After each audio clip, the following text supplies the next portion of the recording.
अध्याय 1। वह लड़का जो जिंदा बच गया। पिविट ड्राइव के मकान नंबर 4 में रहने वाले मिस्टर एंड मिसेस डर्सली गर्व से कहते थे, हम तो पूरी तरह सामान्य लोग हैं। कोई सोच भी नहीं सकता था कि यह लोग किसी रहस्यमय या अजीब चीज़ में उलझ सकते थे, क्योंकि वह इस तरह की बेतुकी बातों से दूर रहते थे। मिस्टर डर्सली ग्रेनिंग्स नाम की कंपनी के डायरेक्टर थे जो ड्रिल बनाती थी। मिस्टर डर्सली मोटे तगड़े थे और उनकी गर्दन तो ऐसे थी जैसे थी ही नहीं, हालांकि उनकी मूछें बहुत बड़ी थी। मिसेस डर्सली सुनहरे बालों वाली दुबली महिला थी और उनकी गर्दन सामान्य से लगभग 2 गुनी लंबी थी। यह लंबी गर्दन उनके बहुत काम आती थी, क्योंकि वह बगीचे की मुंडेर पर ताक झांक करने में और पड़ोसियों की जासूसी करने में अपना बहुत सा समय बिताती थी। उनका एक छोटा सा बेटा भी था जिसका नाम था डडली, और मिसेस डर्सली का मानना था कि दुनिया में इससे अच्छा बच्चा हो ही नहीं सकता। उनके पास वह सब कुछ था जो वह चाहते थे, पर उनकी ज़िंदगी में एक रहस्य भी था, और वह उन्हें सबसे ज़्यादा डर इसी बात का लगता था कि कहीं यह रहस्य किसी को पता न चल जाए। और यह वह सोच नहीं सकते थे कि अगर किसी को पॉटर परिवार के बारे में पता चल गया तो उसका क्या होगा। और मिसेस पॉटर मिसेस डर्सली की बहन थी, परंतु वह कई साल एक दूसरे से मिले नहीं थे। सच तो यह था कि मिसेस डर्सली सबको यह बताती थी कि उनकी कोई बहन नहीं थी, क्योंकि उनकी बहन और उनका निकम्मा पति उन लोगों से उतने ही अलग था जितने अलग होना संभव था। यह सोचकर कि डर्सली पति पत्नी के होश उड़ जाते थे कि अगर पॉटर पति पत्नी उनकी गली में आ गए तो उनके पड़ोसी क्या कहेंगे। और वह जानते थे कि उनका एक छोटा बेटा भी था, पर उन्होंने उसे कभी नहीं देखा था। यह बच्चा भी एक बड़ा कारण था जिस वजह से पॉटर पति पत्नी से दूर रहते थे। वह नहीं चाहते थे कि डडली इस तरह के बच्चे से मिले जुले। और जब मिस्टर और मिसेस डर्सली उस बोझिल मंगलवार को सोकर उठे जहाँ से हमारी कहानी शुरू होती है, तो बादलों में बड़े आसमान में देखकर कोई यह सोच भी नहीं सकता था कि पूरे देश में अजीबोगरीब और रहस्यमयी घटनाएं जल्दी ही होने लगी थी।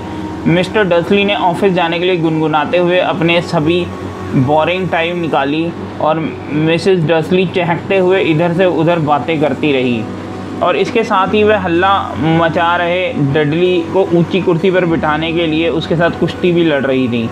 और उनमें से किसी को भी यह नहीं दिख रहा था कि एक बड़ा भूरा सा उल्लू उनकी खिड़की के पास से पंख फड़फड़ाते हुए गुजर गया है। 8:30 बजे मिस्टर डर्सली ने अपना ब्रीफकेस उठाया, पत्नी का गाल थपथपाया और डडली को चूमने की कोशिश की, परंतु वह ऐसा कर नहीं पाए क्योंकि डडली उस समय झुंझला रहा था और अपना नाश्ता दीवार पर फेंक रहा था। शैतान कहीं का, मिस्टर डर्सली ने घर से निकलते समय हंसकर लाड से कहा। वह अपनी कार में बैठ गए और 4 नंबर के पोर्च से बाहर आ गए। सड़क के मोड़ पर जब डर्सली को पहली अजीब चीज़ दिख गई, एक बिल्ली जो नक्शा पढ़ रही थी। एक पल तो डर्सली को यह समझ नहीं पाए कि उन्हें क्या देखा है, और फिर उन्होंने सिर झटका और दोबारा देखा। एक भूरी बिल्ली पिविट ड्राइव के मोड़ पर खड़ी थी, परंतु नक्शा कहीं नहीं दिख रहा था। और उनके दिमाग में कैसे भी अजीब विचार आ जाते हैं। हो सकता है कि रोशनी की वजह से उनको आंखों को धोखा हुआ हो। मिस्टर डर्सली ने आंखें झपकपाई और बिल्ली को घूरा। बिल्ली ने भी पलटकर उन्हें घूरा। जब मिस्टर डर्सली मोड़ पर मुड़े और सड़क पे आगे बढ़े तो उन्होंने कार के शीशे में बिल्ली को देखा। बिल्ली अब वह साइन बोर्ड को पढ़ रही थी जिस पर लिखा था पिविट ड्राइव। नहीं, यह साइन बोर्ड को देख रही है। बिल्लियाँ तो नक्शा देख सकती थी, ना ही साइन बोर्ड पढ़ सकती थी। तो मिस्टर डर्सली ने अपने कंधे उचकुचाए और बिल्ली को अपने दिमाग से बाहर निकाला, और जब वह शहर की तरफ बढ़े तो उनके दिमाग में कुछ भी नहीं था ड्रिल के उस बड़े ऑर्डर के सिवाय जो उन्होंने उस दिन मिलने की उम्मीद थी।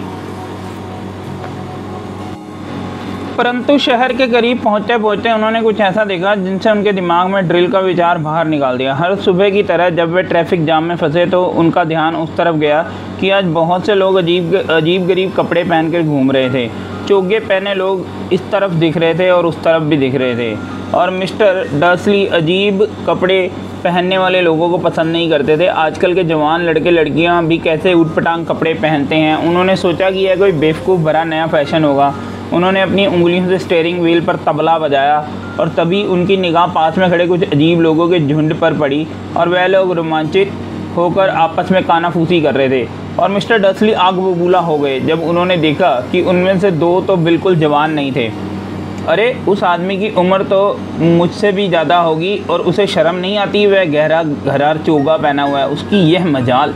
परंतु तभी मिस्टर डर्सली ने सोचा कि शायद इसका संबंध किसी मूर्खतापूर्ण काम से भी हो सकता है या लोग किसी चीज़ के लिए चंदा इकट्ठा कर रहे हो। हाँ, यही होगा। ट्रैफिक फिर से चालू हो गया और कुछ मिनट बाद मिस्टर डसली कंपनी की कार पार्किंग में पहुंच गए और उनका दिमाग एक बार फिर ड्रिल में उलझ गया।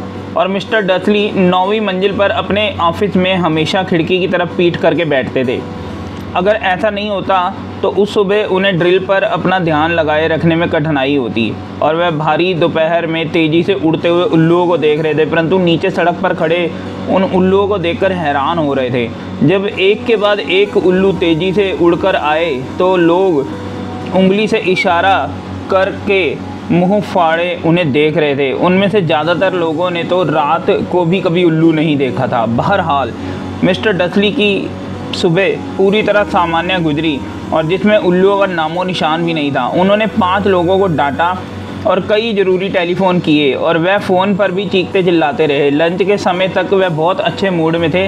लंच में उन्होंने सोचा कि पैर सीधा कर लें और सड़क के पार सामने वाली बेकरी से अपने लिए स्वीट ब्रेड ले आएँ और चोगा पहने लोगों से बारे में वह पूरी तरह से भूल गए। परंतु बेकरी के पास एक बार फिर उनके पास से गुजरे और उनके पास से गुजरते समय मिस्टर डसली ने उन्हें गुस्से से घूरा। ना जाने क्यों उन्हें देखकर वह थोड़े परेशान हो गए और यह लोग भी रोमांचित होकर कानाफूसी कर रहे थे और उनके हाथ में चंदा मांगने वाला डब्बा भी नहीं था। तो वापस लौटते समय मिस्टर डसली ने थैली में एक बड़ी स्वीट ब्रेड थी और जब वह एक बार उन लोगों के पास आए तो उन्हें उनकी बातचीत से कुछ शब्द सुनाई दिए। पॉटर परिवार, हाँ सही है, मैंने यही सुना है। हाँ, उनका बेटा हैरी। और मिस्टर डसली के पैरों को जैसे लकवा मार गया। डर के मारे उनके होश उड़ गए। उन्होंने कानाफूसी करने वाले लोगों की तरफ देखा जैसे उन्होंने कुछ पूछना चाहते हो, परंतु फिर उन्होंने इसी से अपनी भलाई समझी कि ऐसा ना किया जाए।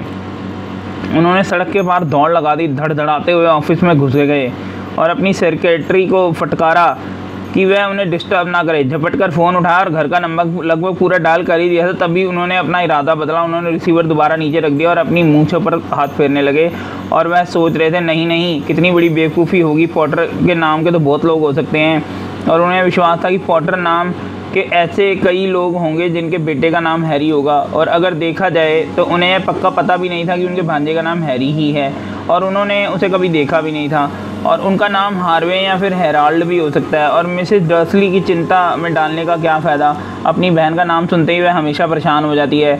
तो इसमें मिसेस डसली को भी क्या गलती थी अगर उन्हें अपनी बहन की इस तरह की हो। परंतु फिर भी चोगा पहने लोग और उस दोपहर ड्रिल पर ध्यान लगाए रखने में उन्होंने बहुत कठिनाई हुई। और फिर जब वह 5 बजे ऑफिस की बिल्डिंग से बाहर निकले तो उन्हें परेशान थे कि गेट से निकलते ही एक आदमी से टकरा गए। सॉरी, वह हड़बड़ा कर बोला, क्योंकि उनकी टक्कर से एक ठिगना बूढ़ा आदमी लड़खड़ाकर लगभग गिर गया था। कुछ सेकंड बाद जाकर मिस्टर डसली का ध्यान उस तरफ गया कि उस आदमी ने बैंगनी चोगा पहना था। टकराने और ज़मीन पर लगभग गिर जाने के बाद भी वह कतई नाराज़ या परेशान नहीं दिख रहा था। इसकी बजाय उसके चेहरे पर चौड़ी मुस्कान खिली थी। उसने अपना चिंचियाती सी कांपती आवाज़ में बोला। इसकी आवाज़ में इतनी अजीब सी और आसपास के लोग भी उसे घूरने लगे। कोई बात नहीं, आज मुझे कोई भी चीज़ परेशान नहीं कर सकती। खुशियाँ मनाओ, क्योंकि तुम जानते हो कि कौन आखिर चला गया है। आज का दिन बहुत खुश है। तुम्हारे जैसे मगलुओं को भी जश्न मनाना चाहिए। और फिर उस बूढ़े से मिस्टर डसली कमर पे हाथ डालकर उन्हें गले लगाया और वहाँ से चल दिया।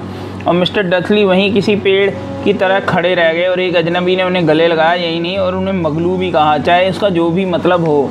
उनके दिमाग के पुर्जे हिल चुके थे। वह अपनी कार की तरफ लपके और घर की तरफ चलने लगे। उन्हें आशा थी कि यह सब बातें उन्हें कल्पना की उपज है और यह आशा उन्होंने आज से पहले कभी नहीं की थी, क्योंकि वह कल्पना की उड़ान को पसंद नहीं करते थे। जब वह अपने घर में पोर्च में अंदर घुस गए तो उन्होंने जो पहली चीज़ देखी उनका दिमाग और भी ख़राब हो गया। जिस बुरी बिल्ली को उन्होंने सुबह देखा था वह बगीचे की मुंडेर पर बैठी हुई थी और उन्हें पूरा विश्वास था कि वह बिल्ली थी, कि वही बिल्ली थी, क्योंकि उसकी आंखों के चारों तरफ भी उस तरह के निशान थे। शू! मिस्टर डसली ज़ोर से चिल्लाए। बिल्ली टच से मस नहीं हुई। इसकी बजाय उसने मिस्टर डसली की तरफ घूर कर देखा और मिस्टर डसली हैरान रह गए कि यह आम बिल्लियों जैसा व्यवहार नहीं था। अपने आप को संभालने की कोशिश करते हुए घर के अंदर घुसे। अब भी उनका यह पक्का इरादा था कि वह अपनी पत्नी को कुछ भी ना बताएं। और मिसेस डसली का दिन अच्छा और सामान्य गुजरा था। उन्होंने डिनर पर अपने पति को बताया था कि पड़ोसन की अपनी बेटी के साथ क्या समस्याएं चल रही हैं और डसली ने एक नया वाक्य सीखा है कि नहीं करूँगा। और मिस्टर डसली ने सामान्य व्यवहार करने की कोशिश कर रहे थे। जब डडली को सुला दिया गया तो वह समय रहते ड्राइंग रूम में आए ताकि रात के समाचार को अंतिम खबर सुन सकें। और अंत में हर जगह के लोग बता रहे थे कि इस देश के उल्लुओं की हरकतें कुछ अजीब हो गई हैं। हालांकि उल्लू आमतौर पर रात का शिकार करते हैं और उन्हें दिन की रोशनी में भी शायद कभी कभी दिखते हैं, परंतु आज सूरज उगने के बाद सैकड़ों उल्लू इधर उधर उड़ते दिख रहे हैं। और विशेषज्ञ यह बता नहीं पा रहे थे कि उल्लुओं को अचानक अपने सोने का समय क्यों बदल दिया है। समाचार पढ़ने वालों ने मुस्कुराते हुए कहा, बड़ी अजीब बात है। और अब मौसम की जानकारी।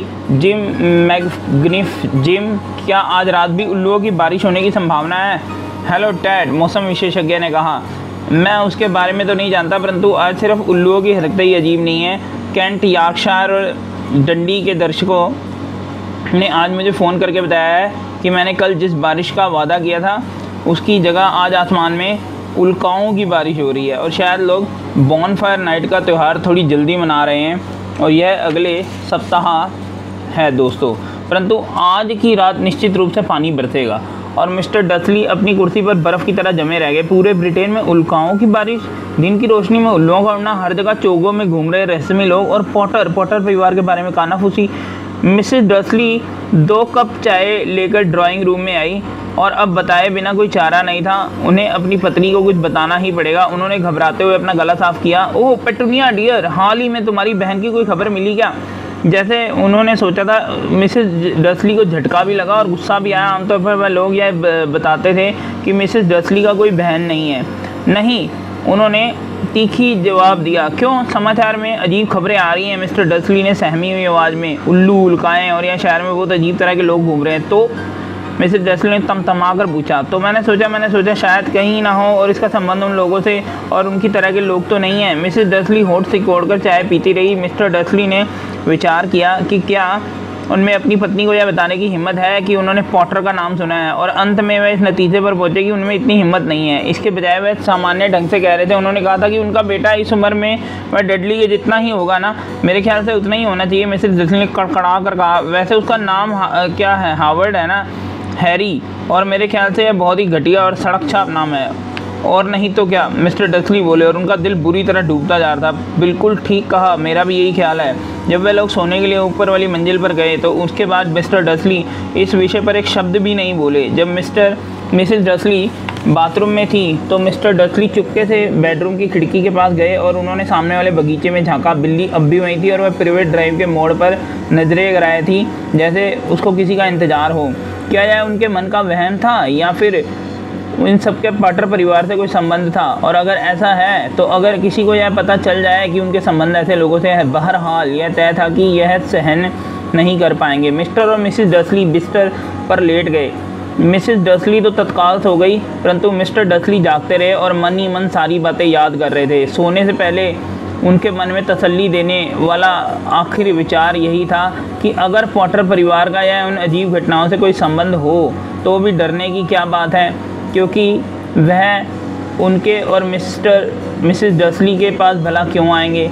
पॉटर पति पत्नी बहुत अच्छी तरह से जानते थे कि उनके और उन जैसे लोगों के बारे में पेटूनिया और यह किस तरह के विचार रखते हैं। और मिस्टर डसली को समझ नहीं आ रहा था कि वह और पेटूनिया किसी ऐसी चीज़ को किस तरह से उलझ सकते हैं जो उस समय हो रही थी, और उन्होंने उबासी ली और करवट बदली और इसका उन पर कोई असर नहीं हो सकता था, और उनका अंदाज़ा कितना गलत था। मिस्टर डसली भले ही कच्ची नींद में सो गए हों, परंतु वहाँ बाहर मुंडेर पर बैठी बिल्ली की आंखों में नींद का नामो निशान नहीं था। वो अब भी किसी मूर्ति की तरह स्थिर खड़ी थी और पलक झपकाते बिना प्राइवेट ड्राइव दूर वाले मोड़ पर नजरें गिराए थी। जब बगल वाली सड़क पर एक कार का दरवाज़ा भड़ाक से बंद हुआ तो भी वो नहीं हिली, ना ही तब जब वो उल्लू उसके सिर पर ऊपर से उड़ते गए। दरअसल लगभग आधी रात के करीब यह बिल्ली अपनी जगह से हिली, और बिल्ली जिस मोड़ पर नजरें जमाई थी वहाँ एक आदमी प्रकट हुआ, और वह इतने अचानक और चुपचाप आया था कि देखने वालों को लग सकता था कि जैसे वह ज़मीन के भीतर से निकला हो। बिल्ली की पूँछ फड़की और उसकी आंखें सिकुड़ गईं। इस तरह का आदमी प्राइवेट ड्राइव में पहले कभी नहीं दिखा था। वह लंबा, दुबला और बहुत बूढ़ा था, और उसकी उम्र उसके बालों और दाढ़ी की सफ़ेदी से पता चलती थी, जो दोनों ही इतने लंबे थे और वहाँ उन्होंने अपनी बेल्ट के नीचे खांस सकता था। और वह लंबा दुशाला ओढ़े था और उसकी जामनी चोगा ज़मीन पर घिसट रहा था। और उसने ऊंची एड़ी के बक्कल वाले जूते पहन रखे थे। आधे चांद के आकार वाले चश्मे के पीछे से दिखती उसकी नीली आंखें साफ और चमकदार थीं। उसकी नाक बहुत ही लंबी और मुड़ी हुई थी, जैसे उसे कम से कम 2 बार तोड़ा गया हो। इस आदमी का नाम एल्बस डम्बलडोर था। एल्बस डम्बलडोर को शायद यह बात का एहसास नहीं था कि वह अभी एक ऐसी सड़क पर आया है जहाँ उनके नाम से लेकर उनके जूते तक भी किसी चीज़ को पसंद नहीं किया जाता, और वह अपने चोगे से हाथ डालकर टटोल रहा था जैसे कुछ ढूंढ रहा हो। परंतु उन्होंने इस बात का एहसास हो गया कि कोई उन्हें देख रहा है, क्योंकि उन्होंने अचानक बिल्ली की तरफ देखा जो सड़क के दूसरे छोर पर अभी भी घूर रही थी। न जाने बिल्ली को देखकर उन्हें खुशी और हंसे और धीरे से बोले, मुझे मालूम होना चाहिए था। वह जिस चीज़ की तलाश कर रहे थे उन्हें अंदर वाली जेब से मिल गई और चांदी की सिगरेट लाइटर की तरह दिख रहा था। उन्होंने उसे खोला और हवा में लहराते हुए क्लिक किया और सबसे पास वाला सड़क का लैंप तड़ से बंद हो गया। उन्होंने एक बार फिर से क्लिक किया, अगला लैंप भी बुझ गया। उन्होंने अपने बत्ती बुझाने वाले यंत्र को 12 बार क्लिक किया और कुछ समय में पूरी सड़क की सिर्फ 2 छोटी रोशनियाँ ही बची थी। दूर बैठी बिल्ली की आंखें जो उन्हें देख रही थी। अगर कोई इस वक्त अपनी खिड़की से बाहर झांकता, चाहे चमकदार आंखों वाला मिसेस डसली क्यों ना हो, वह भी नहीं देख सकता था नीचे फुटपाथ पर क्या हो रहा है। डम्बलडोर ने बत्ती बुझाने वाले यंत्र को वापस अपने चोगे में रख लिया और सड़क पर मकान नंबर 4 की तरफ बढ़ा और जहां पर बिल्ली की बगल पे मुंडेर पे बैठ गए। उन्होंने बिल्ली की तरफ नहीं देखा, परंतु एक पल बाद उन्होंने बिल्ली से कहा, प्रोफेसर मैगोनिगल, आप क्या कर रही हैं? और वह बिल्ली की तरफ देखकर मुस्कुराए, परंतु भूरी बिल्ली गायब हो चुकी थी और बिल्ली की बजाय एक गंभीर सी दिखने वाली महिला की तरफ देखकर मुस्कुरा रहे थे, और वह उसी तरह की चौकोर चश्मा पहने थी जिस तरह का निशान बिल्ली की आंखों के चारों तरफ था, और वह भी एक चोगा पहने थी जो गहरे हरे रंग का था और उसके काले बाल जूड़े में कसकर बंधे थे। साफ नज़र आ रहा था कि वह परेशान थी। आप कैसे समझे कि वो बिल्ली मैं ही थी? उन्होंने पूछा। माय डियर प्रोफेसर, मैंने आज तक किसी बिल्ली को इतना तन कर बैठे हुए नहीं देखा। अगर आपको दिन भर ईंट की मुंडेर पर बैठना पड़ता तो आप भी ऐसे ही तन कर बैठते, प्रोफेसर मैगोनिगल ने कहा। दिन भर? जबकि आप भी जश्न मना सकती थी। यहाँ आते समय मैं रास्ते में दर्जन भर दावतों और समारोह के पास से होता हुआ गुजर रहा हूँ। प्रोफेसर मैगोनिगल गुस्से से गुर्राई। अरे हाँ, सब जश्न मना रहे हैं। और उन्होंने बेचैन होकर कहा, वैसे समझदारी इसी में होती कि थोड़े सावधान रहते, परंतु नहीं। यहाँ तक कि मगलू भी जान गए हैं कि कुछ अजीब चीज़ हुई है। उनके समाचार में खबर दी। उन्होंने अपने सिर को डर्सली के अंधेरे ड्राइंग रूम की खिड़की की तरफ झटके से मोड़ा। मैंने समाचार सुने थे, उल्लुओं के झुंड उल्काएँ, और वह लोग पूरी तरह मूर्ख नहीं हैं। उन्हें पता चलना था कि कैंट में उल्काओं की बारिश में शर्त लगा सकता हूँ कि यह डिगल का काम होगा, और उसमें ढेले भर की भी अकल नहीं है।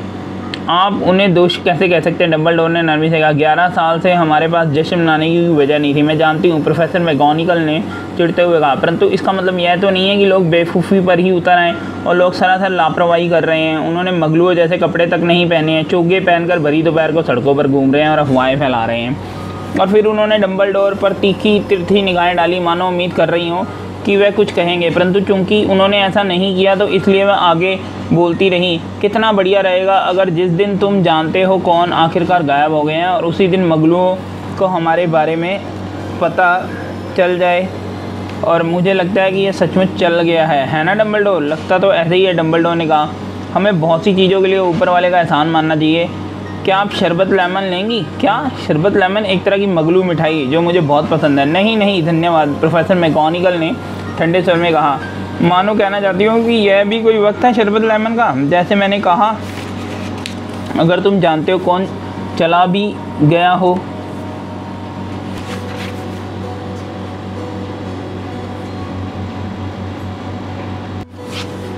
माय डियर प्रोफेसर, कम से कम जैसी समझदार महिला की तो उसका नाम नहीं लेना चाहिए तुम जैसी। तुम जानते हो कौन की बकवास छोड़िए। पिछले 11 साल से मैं लोगों को यह समझाने की कोशिश कर रहा हूँ कि उसके असली नाम से बुलाएं, वोल्डेमॉर्ट। प्रोफेसर मैगोनिगल पीछे थी, परंतु डम्बलडोर तो शरबत लेमन निकालने में लगे थे और इसलिए वह उनकी तरफ नहीं देख रहे थे। अगर हम कहते हैं तुम जानते हो कौन, तुम जानते हो कौन, तो समझना बहुत मुश्किल हो जाएगा। मुझे कभी नहीं लगता कि वोल्डेमॉर्ट का नाम लेने में डरने की कोई ज़रूरत है। मैं जानती हूँ आप नहीं डरते, प्रोफेसर मैगोनिगल ने कहा। उनकी आवाज़ में आधी तारीफ़ और आधी उलझन साफ सुनाई दे रही थी। आपकी बात अलग है, सब जानते हैं कि आप ही अकेले आदमी हैं जिसे तुम जानते हो कौन। अरे अच्छा, वोल्डेमॉर्ट डरता था और आप मेरी ज़रूरत से ज़्यादा तारीफ़ कर रही हैं, डम्बलडोर ने शांति से कहा। वोल्डेमॉर्ट में ऐसी शक्तियाँ हैं जो मुझ में कभी नहीं हो सकती, सिर्फ़ इसलिए क्योंकि आप इतने महान हो कि आप उनका इस्तेमाल नहीं करना चाहते।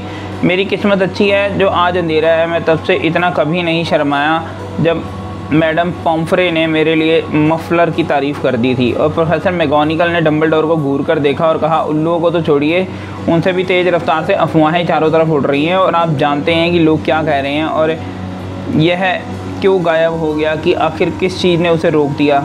और ऐसे लग रहा था कि प्रोफेसर मैगोनिगल इस मुद्दे पर पहुंच गई थी कि जिस पर चर्चा करने के लिए वह सबसे ज़्यादा बेचैन थी, और वह असली कारण जिसकी वजह से ठंडी सख्त मुंडेर पर दिन भर बैठकर इंतजार कर रही थी, क्योंकि ना तो बिल्ली के रूप में और ना ही महिला के रूप में उन्हें डंबलडोर पर पहले इतनी पैनी निगाह डाली थी और जितनी कि वह इस समय डाल रही थी। यह बात साफ थी कि चाहे लोग कुछ भी कहें, वह उनकी बात पर तब तक यकीन नहीं करने वाली थी जब तक वह डंबलडोर खुद ना यह कह दे कि यह सच था। परंतु डंबलडोर इस समय एक और शरबत लेमन छांट रहे थे और उन्होंने कोई जवाब नहीं दिया।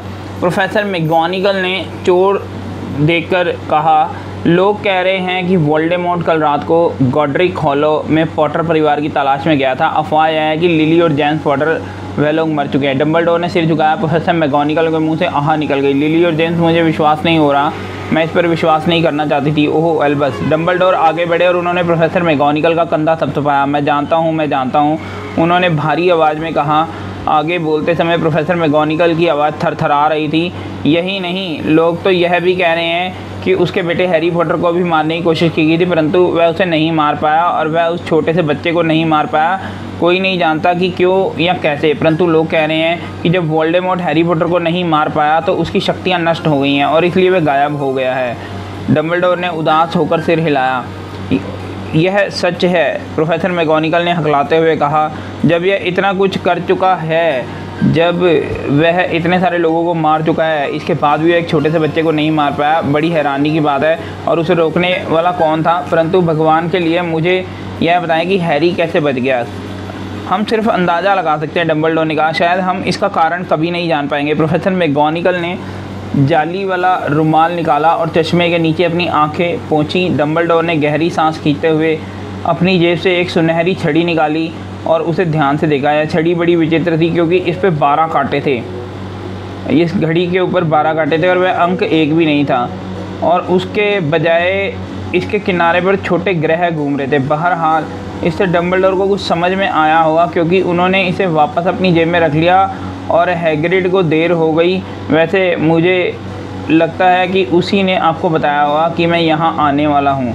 हाँ, प्रोफेसर मैगोनिगल ने कहा, और मुझे नहीं लगता कि आप मुझे बताएंगे कि आप कहीं और जाने के बजाय यहाँ क्यों आए। मैं हैरी को उसके अंकल आंटी के पास छोड़ने आया हूँ और अब उस परिवार के नाम पर सिर्फ यही लोग बचे हैं। आप यह तो नहीं कहना चाहते? आपका इशारा इन लोगों की तरफ है, नहीं जो यहाँ रहते हैं। प्रोफेसर मैगोनिगल ने चीखते हुए मकान नंबर 4 की तरफ इशारा करते हुए, और वह मुंडेर से नीचे कूद गई। और डंबलडोर, आप ऐसा नहीं कर सकते। मैंने दिन भर इन लोगों को देखा है। दुनिया में आपको ऐसे 2 लोग नहीं मिल सकते जो हमसे इतने अलग, और उनका एक बेटा भी है। और मैंने देखा कि वह अपनी माँ को पूरी तरह सड़कों पर लात मार रहा था और मिठाई खाने की जिद कर रहा था। हैरी पॉटर यहाँ आकर रहेगा, यह उसके लिए सबसे अच्छी जगह है। डंबलडोर ने थोड़ी कड़क आवाज़ में कहा। जब यहाँ वह थोड़ा बड़ा हो जाएगा तो अंकल आंटी उसे सब कुछ समझा देंगे। मैंने उनके लिए एक चिट्ठी लिख दी है। चिट्ठी? प्रोफेसर मैगोनिगल ने भरी हुई आवाज़ में दोहराया, और वह इस बार मुंडेर पर बैठ गई। डंबलडोर, क्या आप सचमुच मुझे लगता है कि यह चिट्ठी में सारी बातें समझा सकते हैं? यह लोग उसे कभी नहीं मानेंगे। वह मशहूर हो गया, चारों तरफ उसका नाम हो गया। मुझे हैरानी नहीं होगी कि भविष्य में आज का दिन हैरी पॉटर दिवस के रूप में मनाया जाए और हैरी के बारे में किताबें लिखी जाएं। हमारी दुनिया के हर बच्चे की ज़ुबान पर उसका नाम होगा। बिल्कुल ठीक, डंबलडोर ने अपने आधे चांद के आकार के चश्मे के ऊपर गंभीरता से देखते हुए कहा। यह किसी भी बच्चे का दिमाग ख़राब करने के लिए काफ़ी है। वह मशहूर हो गया है इससे पहले कि वह बोलना और चलना सीखे, और उसे तो यह घटना भी याद नहीं होगी जिसके लिए वह मशहूर है। आपको नहीं लगता कि अगर वह इस सबसे दूर रहकर बड़ा हो गया तो ज़्यादा अच्छा होगा, जब तक कि उसे झेलने के लिए तैयार ना हो जाए? प्रोफेसर मैगोनिगल ने अपना मुंह खोला और फिर अपना इरादा बदलकर अपने विचार को निकला और आगे कहा, हाँ आप ठीक कह रही हैं, परंतु डंबलडोर यह बच्चा यहाँ आएगा कैसे? और उन्होंने अचानक डंबलडोर के चोगे को घूरा, जैसे उन्हें लग रहा था कि हैरी उसके नीचे छुपा है, हैग्रिड उसे ला रहा है। क्या आपको यह ठीक लगता है कि आप हैग्रिड को इतने महत्वपूर्ण काम के लिए भरोसा कर रहे हैं? मुझे हैग्रिड पर अपनी जान से भी ज़्यादा भरोसा है, डंबलडोर ने कहा। मैं यह नहीं कहती कि वह दिल का बुरा है, प्रोफेसर मैगोनिगल ने मन मारकर कहा, परंतु आपको यह तो मानना ही पड़ेगा कि वह थोड़ा लापरवाह है और उसकी ये आदत है। वह कैसी आवाज़ है? एक हल्की गड़गड़ की आवाज़ के साथ उनके चारों तरफ फैली खामोशी तोड़ी। आवाज़ धीरे धीरे तेज़ होती गई और उन्होंने सड़क पर ऊपर और नीचे की तरफ हेडलाइट की रोशनी की तलाश की और वह आवाज़ बहुत तेज़ हो गई और वह उन्होंने ऊपर आसमान की तरफ देखा। एक बड़ी मोटरसाइकिल हवा में से निकलकर नीचे उतरी और उनके सामने सड़क पर आकर खड़ी हो गई। मोटरसाइकिल बहुत बड़ी थी, परंतु यह उस आदमी के मुकाबले में कुछ नहीं थी जो उस पर बैठा हुआ था। यह आम आदमी की तुलना में 2 गुना लंबा था और कम से कम 5 गुना चौड़ा था और यह एकदम जंगली लग रहा था, क्योंकि काले बाल और दाढ़ी की लंबी लटों से उसका चेहरा को छुपा रखा था और इसके हाथ कूड़ेदान के ढक्कन जितने बड़े थे और चमड़े में जूतों में उसकी पैर बेबी डॉल्फिन की तरह लग रहे थे और उसकी विशाल शक्तिशाली बाहों में कंबलों में एक पोटली थी। हैग्रिड, डंबलडोर ने राहत की सांस ली। आखिर तुम आ गए हो और तुम्हें यह मोटरसाइकिल कहाँ से मिली? उधार ली प्रोफेसर डंबलडोर सर। हैग्रिड ने मोटरसाइकिल से सावधानी से उतरते हुए कहा। सीरियस ब्लैक ने हमें उधार दी है, हम उसे ले आए। कोई मुश्किल तो नहीं हुई? नहीं सर, घर तो लगभग पूरी तरह तबाह हो गया है, परंतु इससे पहले कि मगलू चारों तरफ जमा हो जाते हम वह सही सलामत बाहर निकाल के ले आए और जब हम ब्रिस्टल के ऊपर उड़ रहे थे तो उसकी नींद लग गई। डंबलडोर और प्रोफेसर मैगोनिकल आगे झुके और उन्होंने कंबलों की पोटली के ऊपर से झाँका। अंदर एक छोटा बच्चा था जो गहरी नींद सो रहा था और उसके माथे पर काले घने बालों के गुच्छे के नीचे उन्हें एक अजीब से आकार का घाव दिख रहा था, जैसे वहाँ पर बिजली गिरी हो। क्या यही है? प्रोफेसर मैगोनिकल ने फुसफुसाते हुए पूछा। हाँ, डंबलडोर ने कहा, और उसके माथे पर यह निशान जिंदगी भर रहेगा। क्या आप इस बारे में कुछ नहीं कर सकते डंबलडोर? अगर मैं कर भी सकता तो मैं नहीं करता। घाव के निशान कई बार बहुत कम आते हैं और मेरा खुद के बाएं घुटने के ऊपर एक निशान है जो लंदन के अंडरग्राउंड का बेहतरीन नक्शा है। और खैर, अब मुझे दे दो हैग्रिड, अच्छा रहेगा अगर हम इस काम को जल्दी से निपटा दें। डंबलडोर ने हैरी को अपनी बाहों में लिया और डसली के घर की तरफ मुड़े। क्यों हम इसे गुड बाय कह सकते हैं सर? हैग्रिड ने पूछा और उसने अपना बड़ा जबरीले बालों वाला सिर हैरी पर झुकाया और उसके लटकते हुए बालों को छूते हुए हल्के से चूम लिया। और फिर अचानक हैग्रिड के मुंह से ऐसी आवाज़ निकली जैसे कोई घायल कुत्ता रो रहा हो। प्रोफेसर मैगोनिकल दबी आवाज़ में बोली, मगलू जाग जाएंगे। सो सॉरी, हैग्रिड ने सिसकते हुए कहा और उसने एक बड़ा ही धब्बेदार रुमाल निकाला और उसे अपना चेहरा छुपा लिया। परंतु हम इसे सहन नहीं कर सकते। लिली और जेम्स मर गए और बेचारे छोटे से हैरी को मगलुओं के साथ रहना पड़ेगा।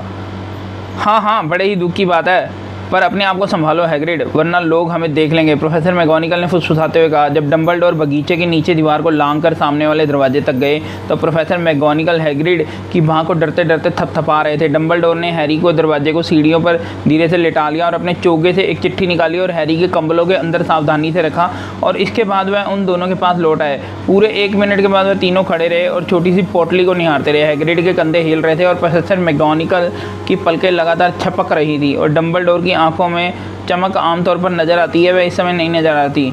तो डंबलडोर ने अंत में कहा, अब हमारा काम ख़त्म हो चुका है, अब हमें यहाँ रुकने की कोई ज़रूरत नहीं। अच्छा होगा कि हम यहाँ से चल दें और जश्न में शामिल हो जाएं। हो, हैग्रिड ने बहुत दबी आवाज़ में कहा, हम यहाँ मोटरसाइकिल सीरियस ब्लैक को लुटा देते हैं। Good night professor McGonagall, professor Dumbledore sir. अपने बहते हुए आंसुओं को अपनी जैकेट के आस्तीन पर पहुँचते हुए हैग्रिड मोटरसाइकिल पर सवार हुआ और किक मारकर इसके अनजान में जान डाल गई और फिर तेज गरज के साथ मोटरसाइकिल हवा में उड़ी और रात के अंधेरे में गुम हो गई।